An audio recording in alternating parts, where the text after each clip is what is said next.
Sempre também. Vamos começar orando então? Senhor Deus, Pai querido, Pai amado, vem te louvar, vem te glorificar, vem te exaltar, Senhor, pelo dia, pelas tuas bênçãos e pela tua graça, pela tua misericórdia, pela tua compaixão, pelo teu sustento e pela tua provisão. Porque tu és um Deus tremendo, Senhor, um Deus maravilhoso, um Deus presente, Pai da eternidade e príncipe da nossa paz. Nós viemos, Senhor, entrar na tua presença e lhe pedir em nome de Jesus por esses momentos que iremos passar juntos aqui, Senhor, embora, Senhor, no número pequeno hoje por causa de várias intempéries, mas diante da tua presença, que tu venha falar aos nossos corações. Tu possa, Senhor, estar visitando, Senhor Jesus, essa família que a Bia, Senhor Jesus, me deu os nomes aqui.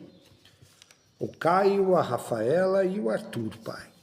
Tu sabes tudo o que está acontecendo, Senhor Jesus, nessa família.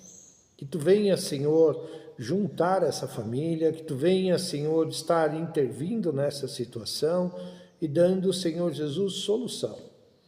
Tu venha, Senhor, estar abençoando, Senhor, e visitando também, Senhor, em nome de Jesus.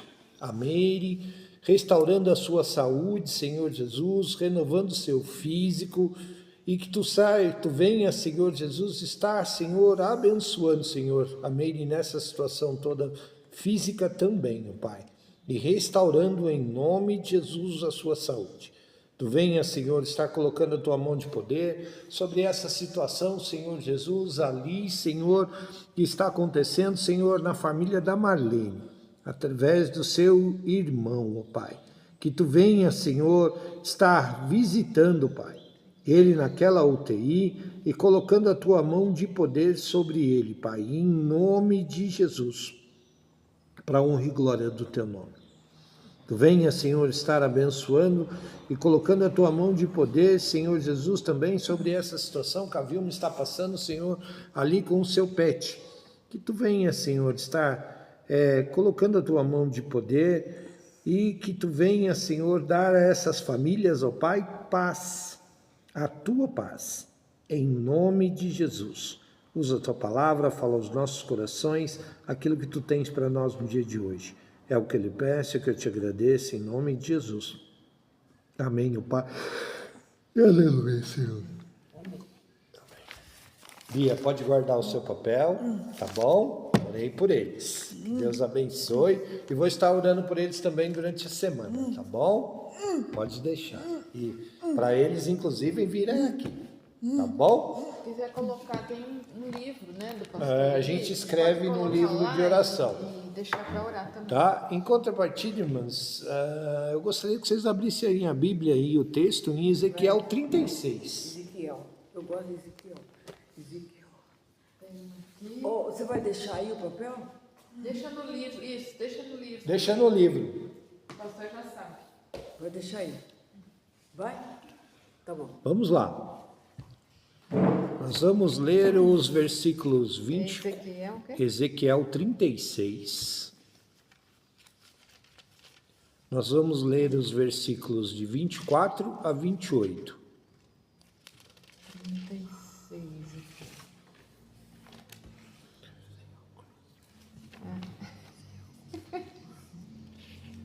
Arlete, estou de olho no 100. Oh, rapaz do céu. Tem que passar no oftalmo e Dá uma olhada no oculista. pegar firme no óculos. Certo. Você quer ficar cega daqui a um ano. 36 o quê? 36, nós vamos ler o 24 ao 28. Diz assim. Vocês vão ver eu de óculos. Tá certo. Vou, senão fico cega. Pois tirarei vocês dentre as nações, congregarei vocês de todos os países e os devolverei ao seu próprio solo. Então aspergirei água limpa sobre vocês e vocês ficarão limpos. Limparei vocês de todas as impurezas e de todos os seus ídolos. Darei a vocês um novo coração e porei um novo espírito dentro de vocês. Tirarei o coração de pedra e darei um coração de carne a vocês. Porei o meu espírito dentro de vocês e os farei viver por minhas leis, respeitar os meus regulamentos e obedecer-lhes. Todos viverão na terra que dei aos seus antepassados, e vocês serão meu povo, e eu serei o seu Deus. Amém? Amém. Na verdade, a ênfase que eu quero dar nesse texto é o versículo 26. Dar-vos-ei coração novo, e porém dentre vós um espírito novo. Tirarei de vós o coração de pedra e vos darei o coração de carne. O profeta Ezequiel falava para o povo de Israel durante o período que ele estava no cativeiro da Babilônia. Então o povo havia perdido o templo, perdido a terra, perdido a esperança porque era escravo de um outro povo, levado cativo. Os que ficaram em Israel estavam desolados, né? Viviam numa terra desolada e eles achavam que o problema... E o povo de Israel, nesse período, achava que o problema só era externo. Só era o povo da Babilônia, que tinha vindo, feito a guerra e levado eles cativos. Mas Deus estava revelando para Ezequiel através disso, e através do profeta Ezequiel, usando Ezequiel para falar várias vezes ao povo, que o problema do povo ia além das situações que ele estava vivendo. O problema tinha uma raiz espiritual, que era o abandono a Deus, que era o afastamento de Deus. E que quanto mais o povo se afastava, mais problema o povo tinha. Você disse que gostava bastante de Ezequiel, né, Arlete? Por causa disso? Ezequiel, ele não tinha papa na língua. Ezequiel falava ao povo aquilo que Deus mandava ele falar. Ele não titubeava. Ele não falava, ele não ficava se lamentando, chorando, como, por exemplo, Jeremias fazia. Jeremias era um profeta que está na Bíblia, e ele era considerado um dos grandes profetas, mas ele tinha a fama de ser o profeta chorão. Os teólogos colocam Jeremias como o profeta chorão. Sabe por quê? Porque toda vez que Deus mandava ele falar alguma coisa, muitas vezes ele virava para Deus, ele fazia, ele acabava indo lá e cumprindo o que Deus mandava ele falar. Mas geralmente ele chorava, ele falou: Deus, viu, não dá para mandar outro. Tem certeza que eu vou falar isso para o povo? Então ele ganhou a fama de ser o profeta chorão. Já Ezequiel não. Ezequiel, se Deus mandava ele falar, Ezequiel ia lá e toma. Ele falou: Deus, o povo é seu povo, a ordem é sua, então se o povo tiver que ficar de birra, de bico com alguém, que seja com Deus. E Ezequiel falou isso uma vez para o rei. Falou: viu, por que você está bravo comigo? Não sou eu. Se você tem que ficar bravo com alguém, fique bravo com Deus, não comigo. Então eu gosto também bastante de Ezequiel, porque ele é certeiro, e ele é obediente. Ele vai lá, se Deus mandou falar, fala, e se você tiver que ficar bravo com alguém, fique com Deus, fique comigo não. Certo? Porque eu faço o que ele manda. E aí o povo virou e falou assim, Deus vira e manda Ezequiel falar para o povo: olha, o problema não é só vocês serem escravos da Babilônia. Vocês estão sendo escravos da Babilônia, eu permiti que isso acontecesse por vocês, para que vocês mudassem, inclusive, seu coração. Porque vocês me deixaram. Vocês se afastaram de mim. Por causa da idolatria, por causa da desobediência, e vocês estão sofrendo por causa disso. Né? E Deus chega a um determinado momento que esse povo já estava lá já há um bom tempo, e aí Deus vira para Ezequiel e fala: olha, vai lá e fala para eles que o tempo de cativeiro deles está mudando, está acabando. Eu vou trazer eles de volta. Eu vou restaurar Israel novamente. E isso Só que você vai dizer uma coisa para eles, Ezequiel. Eu não vou mudar apenas eles de lugar. Eu não vou tirar só eles da Babilônia e vou trazer de volta para Israel. Eu vou mudar o coração deles. Né? E aí, nós estamos vendo que Deus vai mudar. O que é o nosso coração? Nosso coração é importante? Seu coração é importante, Bia? Seu é importante, Arlete? Aí eu vou mais pela minha cabeça. Mas o coração no corpo humano, ele é importante? É, ou se é. É importante, dona Zilda? Ele é o Tem um cabeça, médico né, só Bia? pra ele. Não tem. Tem médico só pra É, porque sem ele esquece o corpo. O resto, você falou, eu gosto mais, estou mais pro lado da razão. Sou mais, eu que entendi o que você quis dizer. Sou mais razão do que coração. Mas sem coração, esquece. Não tem resto, não tem corpo. Acabou, né? E Ainda bem que tem transplante, né, de coração. Cabeça não tem, não. cabeça ainda não tem, não. E aí, só que o que acontece? Agora, usando esse parênteses aí que você fez, eu sou mais cabeça do que coração. Eu entendi o que você quis dizer. Eu sou mais razão do que sentimento. Mas o coração, além de falar de vida, ele também fala dos nossos sentimentos. Com certeza. Né? Ele também fala dos nossos sentimentos.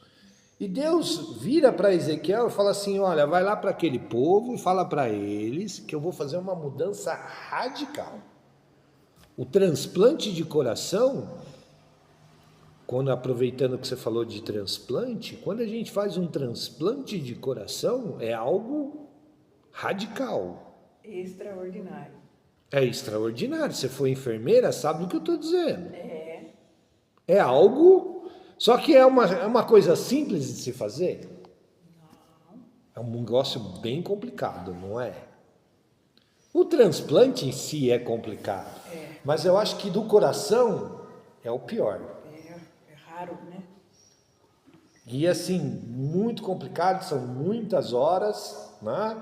E algo muito arriscado, né? E quando Deus fala que irá fazer essa mudança radical, ele está dizendo que ele vai tirar o povo do cativeiro e vai mudar o meio de vida desse povo, o modo como esse povo vivia. Porque quando nós falamos de mudança, de transplante de coração, muda a vida da pessoa por completo, não muda? Muda. Inclusive muda o DNA da pessoa. Eu já ouvi relatos de que quando o transplante é de coração e de medula, o DNA é alterado. Então, é algo assim muito radical, né? Então, o que Deus está dizendo? Ele falou, olha, eu vou tirar esse coração de pedra de vocês, vou colocar um coração de carne. Coração de pedra. O que é um coração de pedra? duro. São as pessoas desobedientes, né? A gente que não muda nem a pau. Não muda, exatamente. Eu até tô pela cara da Arlete, até sei de quem que ela tá lembrando. E da Bia também. Né? Então, quando ele fala assim, olha, e aí, dona Lígia, tudo em paz? E aí, quando ele fala que ele vai tirar esse coração de pedra, Tudo em paz, graças a Deus. então tá bom. Por enquanto. E quando fala que vai colocar um coração de carne, ele fala, por que da pedra? Você pegar uma pedra, derramar água nela, penetra. Se bater várias vezes, começa a furar. Não, você racha a pedra. Racha. Ela até molha por fora, mas dentro dela, Never. never. Ela até molha, mas penetrar água lá dentro, não. Né? Então, por isso que Deus está dizendo, olha, por quê? Porque esse povo, ele ouve a palavra, ele conhece a palavra, a água é derramada até sobre o coração deles, mas penetra. Nada nasce na pedra. Nasce? Não.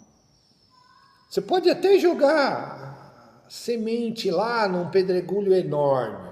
Quando tem aquela terrinha rasa, o negócio até nasce. Mas a raiz não penetra, não consegue penetrar e aí...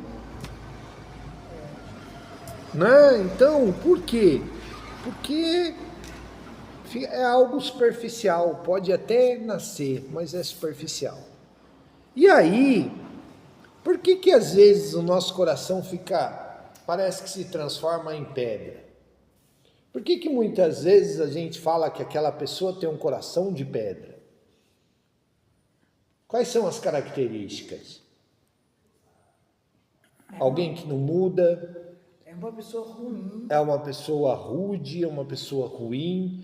Lá eu costumava brincar num restaurante quando eu era chefe da cozinha. Eles falavam que o meu coração era peludo. Via. Eles falavam que eu tinha um coração peludo, entendeu? Porque eu tratava o pessoal ali. Gostava que o negócio fosse na risca, né? Aí até que um deles virou e falou assim, não, eu acho que não tem um coração peludo não, só dá para nascer pelo na onde tem o coração. Mas nesse caso aí eu acho que não rola nem pelo, porque não rolou o coração ainda aí não. Né? O coração, as pessoas de coração rígido, mas nós conhecemos também aquelas pessoas que as circunstâncias da vida deixaram ela daquele jeito. Por quê? As circunstâncias da vida podem deixar a gente insensível? Pode. Pode, não é pode? É muito importante quando a pessoa é... A infância, eu penso. Porque meu pai deu uma infância maravilhosa para nós, né? Então a gente é bem. Mas tem gente que vem de uma infância terrível e não consegue. Eu tenho amigas que teve uma infância... Vai, Célia. Não consegue, não. Mas também tem aquelas pessoas que o luto deixa ela dessa forma, deixa que parece que ela insensível, parece que deixa ela rígida. Tem alguns atos profissionais, por exemplo, se você perguntar para um médico legista o que ele acha da morte, ele vai falar para você que a morte para ele é a coisa mais normal e natural do mundo. É ou não é? Você enfermeira sabe do que eu estou dizendo. Por quê? Porque trabalha com a morte todo santo dia. Né?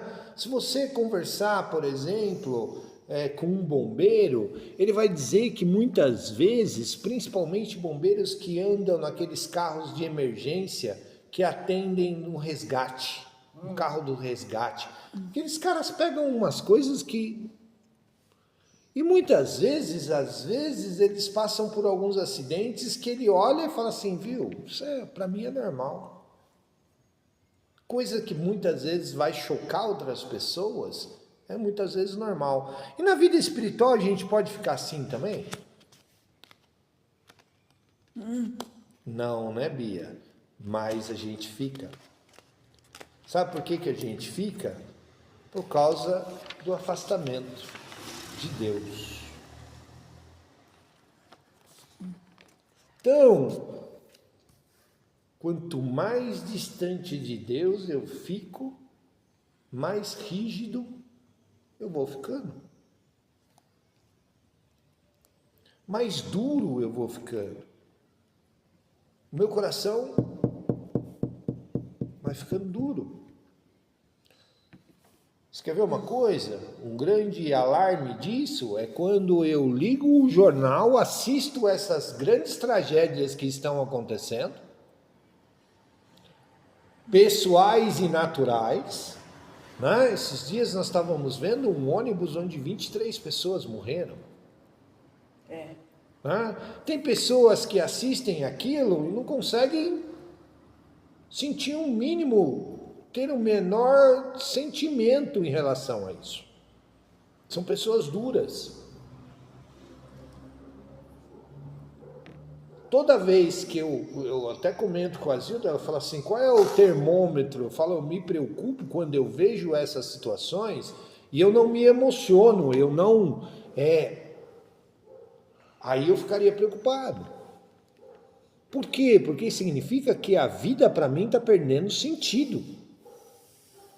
Quando nós olhamos, por exemplo, a situação, os caminhos que a humanidade está tomando, quando nós vemos esse bando de homens assassinando mulheres sem o menor constrangimento, e até os jornalistas estão dizendo que com certo sarcasmo, e as coisas estão evoluindo de um jeito que as pessoas estão ficando cruéis, com requintes de crueldade.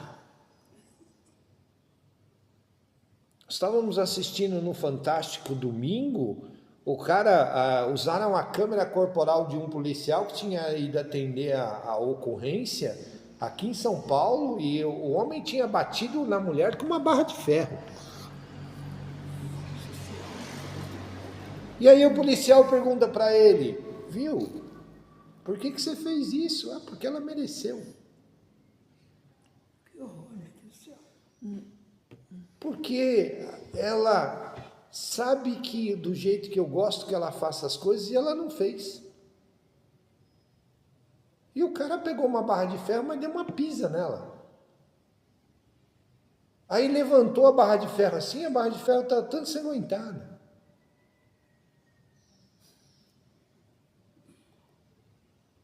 Uma pessoa dessa tem um coração de carne? Não, né? E não tem o menor respeito pelo próximo. Renato, você viu o outro amarrou a mulher lá, as pernas, o braço de corrente, e depois aquele negócio para segurar.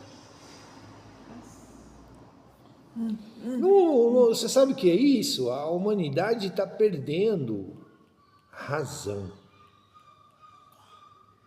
E isso se diz em respeito ao afastamento de Deus, aos distanciamentos dos preceitos de Deus.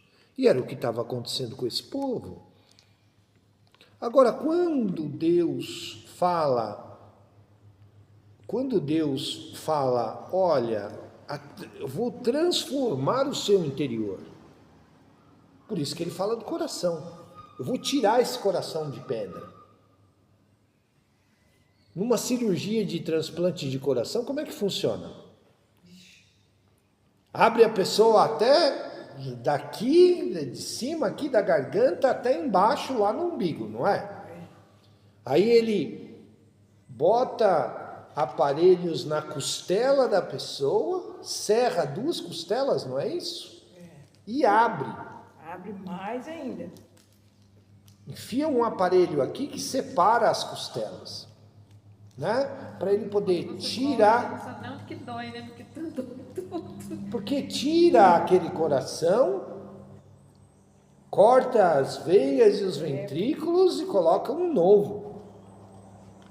Então mexe com o interior da pessoa praticamente inteira, né? Há uma mexida inteira. E Deus não está falando, ele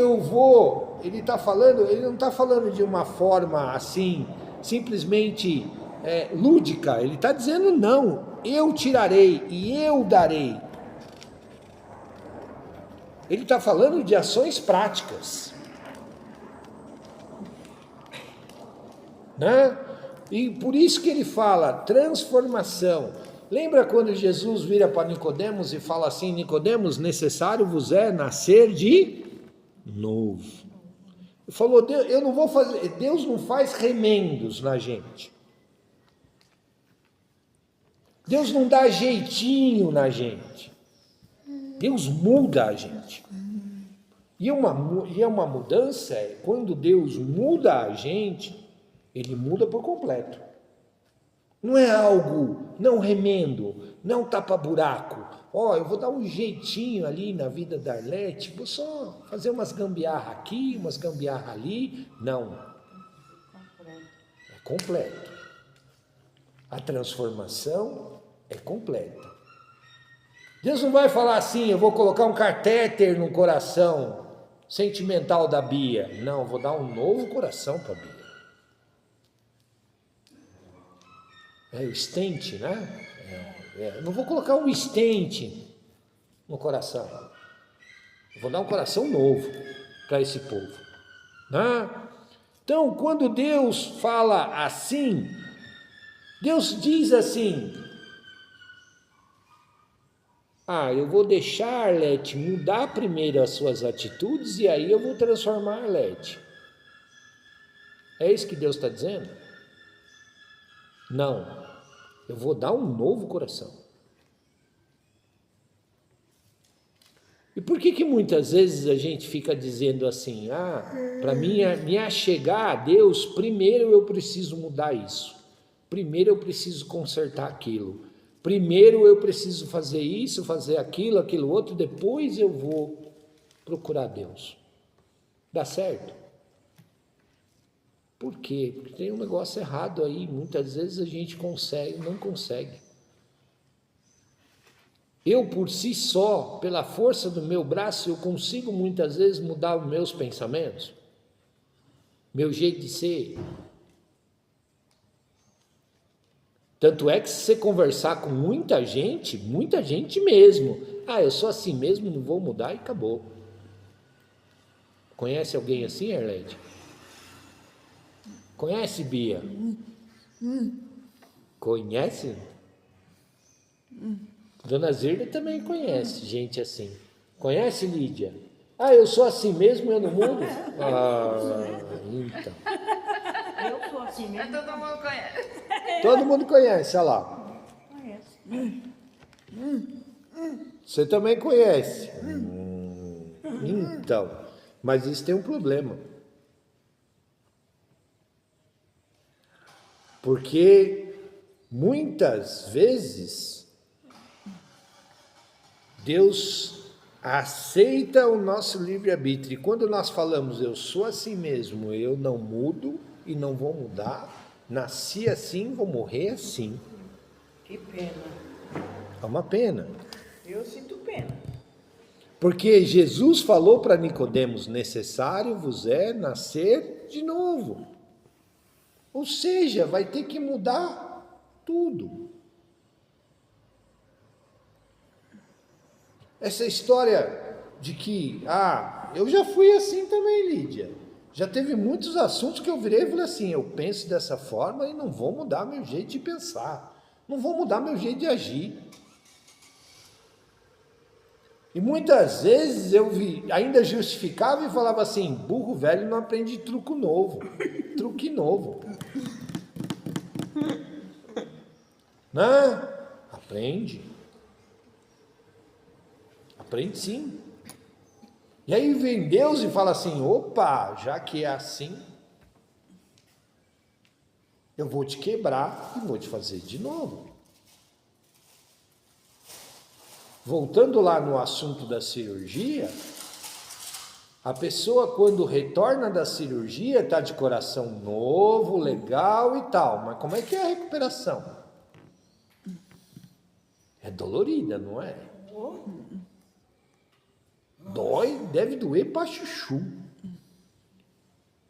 Porque simplesmente pelo fato de abrir aqui e afastar as costelas, na hora que passa o efeito da anestesia, o sujeito deve ficar com o peito doloridíssimo. E é uma recuperação demorada.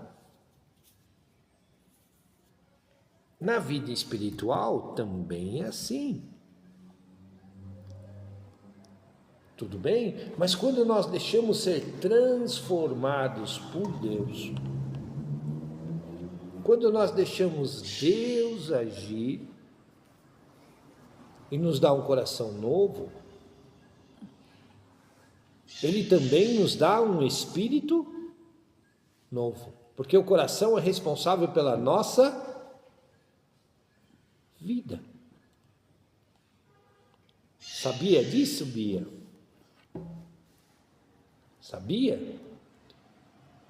O cérebro é a nossa razão. Parafraseando lá o que a Arlete disse no começo. O cérebro é a nossa razão. Agora, o coração vive sem o cérebro?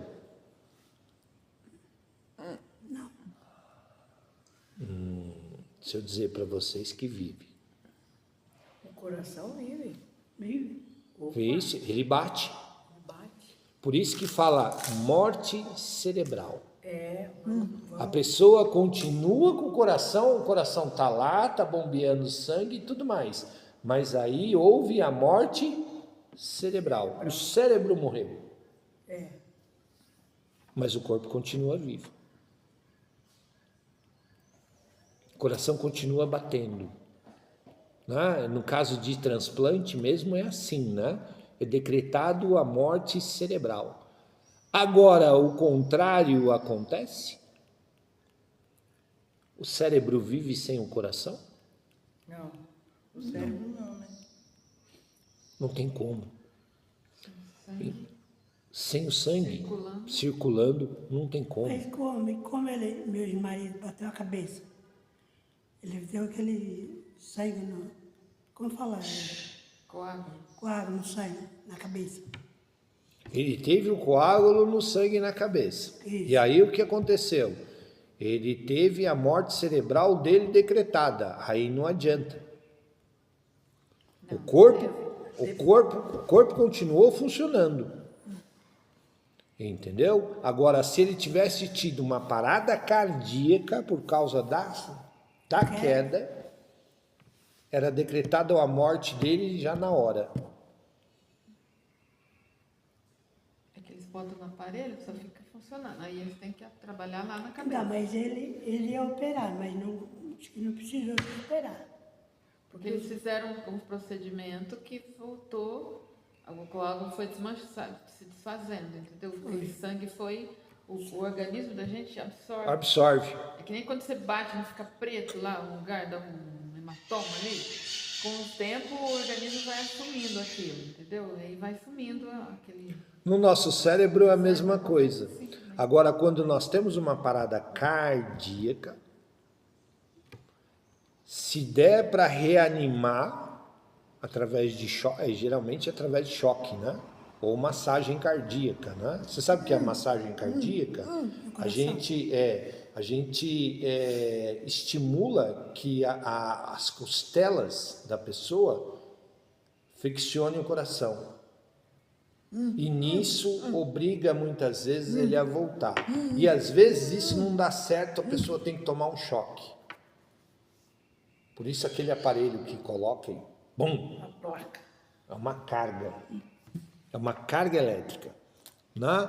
E no cérebro, você literalmente faz o coração pegar no tranco. Né? O cérebro não tem como você fazer isso.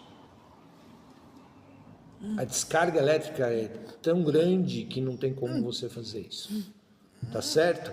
Então, mas muita gente acha que o coração de carne deixa ela fragilizada. Ah, se eu der mais vazão aos meus sentimentos, eu vou ser um bocó. Não. As pessoas vão rir de mim, vão zombar de mim, vão se aproveitar de mim. Não. Pelo contrário. Pelo contrário. Só que a gente não consegue fazer isso por si só. É Deus que faz. E nesse aspecto, Lígia, eu vou dizer para você, burro velho não aprende truque novo, não. Realmente não aprende. Mas é necessário que a gente mude de vida e só Deus pode fazer isso com a gente. Ou você chega lá no supermercado, vira e fala assim, Bia, eu quero um coração novo, assim, novinho de folha, ó, que ele tem que ter essas e essas características e tudo mais e tal, compra no supermercado, vai no médico e fala assim, instala. Pega ela no açougue, Bia. Instala aí. Dá para fazer? Não, não dá. Ficou de galinha, né, Bia? Não dá, né? Não dá pra gente fazer isso. Boi desse tamanho assim. Agora Deus consegue.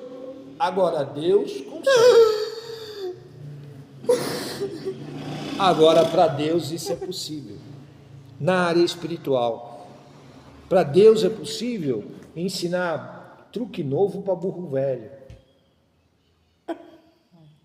Porque Deus é quem nos fez, Deus é quem nos formou, por isso Ele consegue nos transformar. Tudo bem? Tá certo? E eu queria encerrar deixando 4 perguntinhas para vocês. Em quais áreas das nossas vidas nós percebemos que o nosso coração endureceu?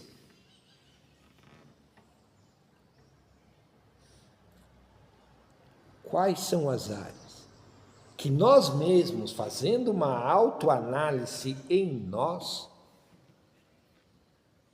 percebemos que o nosso coração está endurecido, que aqueles fatos já não me atingem mais, já não mexe mais com a minha emoção. Tenho ficado indiferente à palavra de Deus, ao perdão e às necessidades das outras pessoas que vivem ao meu redor? Não precisa responder. Respondam para si mesmas, tá ok? Tenho tentado mudar hábitos difíceis, hábitos que eu mesmo sei que, isso não tá legal, o que eu faço não é legal e tudo mais e tal, eu quero mudar e tenho tentado mudar isso por mim mesmo. Não, eu vou conseguir, eu vou ser diferente, eu vou mudar. Do jeito que eu sou, não mudava. E meu pai, eu puxei para meu pai. E eu estou tentando isso pela força do meu braço e não consigo. Só que eu não tenho coragem de ajoelhar e pedir para que Deus me ajude. Ou eu tenho pedido para que Deus me ajude a mudar. E a última pergunta. Do jeito que eu estou, Estou disposto a permitir que o Espírito Santo remova da minha vida as mágoas, a indiferença, os velhos hábitos, os ressentimentos que a gente guarda dentro do nosso coração? Estou disposto? Estou disposta? Ou não? Ou a gente guarda aquele ressentimento, não vou com as fuças do fulano e pode acontecer o que aconteceu, não vou mudar. Ele me magoou e eu não vou perdoar, de jeito nenhum. essa pregação bateu em mim. Só que isso afeta quem? Afeta mais o fulano ou afeta mais a mim? A mim. Faz mais mal para quem? E aí vou usar o seu exemplo de novo, Arlete, como enfermeira. Qual é o motivo de mais doenças no coração? É mais física ou emocional? Emocional mesmo, né? É um órgão que nos afeta mais emocionalmente do que fisicamente. Vocês podem ver quem sofre de hipertensão. A pressão é alta. E o que altera mais a pressão? Os dados, tá certo que existe lá colesterol alto, acúmulo de gordura, entupimento das veias e tudo mais, mas se bem tratado, isso se resolve.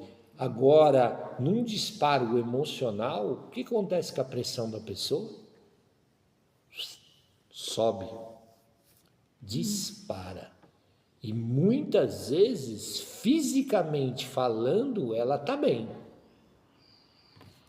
Mas ela tem um infarto repentino. Acontece ou não acontece? E muito, né?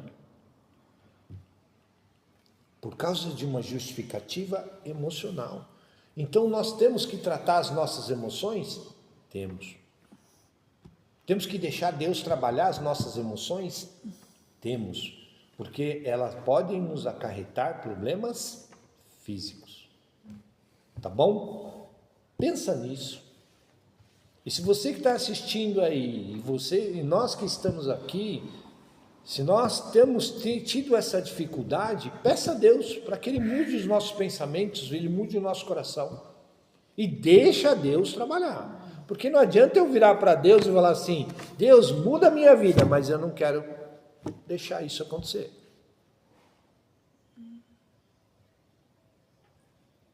Eu tenho que falar, Deus, está aqui, a minha vida é sua, e entrega. Porque se eu falar, ó, é seu, pega aí, Bia. E não dou para Bia, eu fico segurando. Puxa, Bia. Pode puxar, Bia. Olha lá, eu fico segurando. Muitas vezes a gente faz isso com Deus. Deus, a minha vida é sua, mas eu fico assim. Não sei se vou, Se eu vou, se eu fico. Ó Deus, nessa área aí você não mexe não.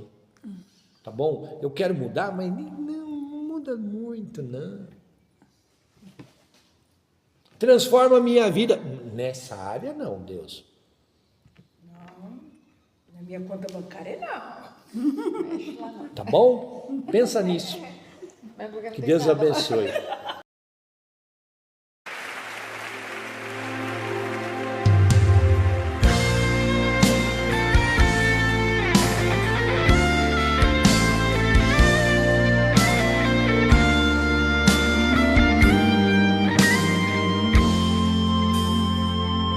Se tu olhares, Senhor, pra dentro de mim, nada encontrarás de bom, mas um desejo eu tenho de ser transformado. Preciso tanto do teu perdão, dá-me um novo coração.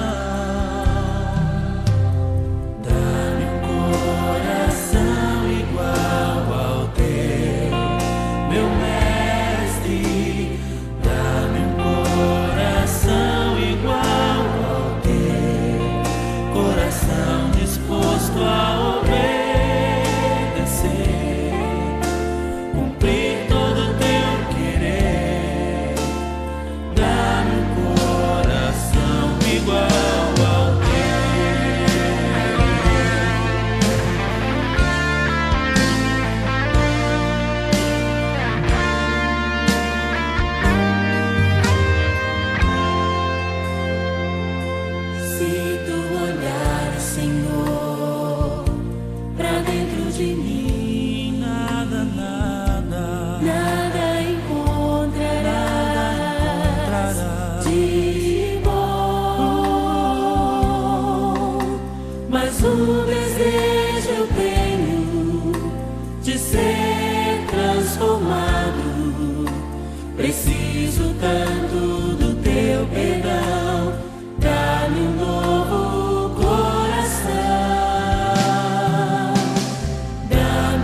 igual.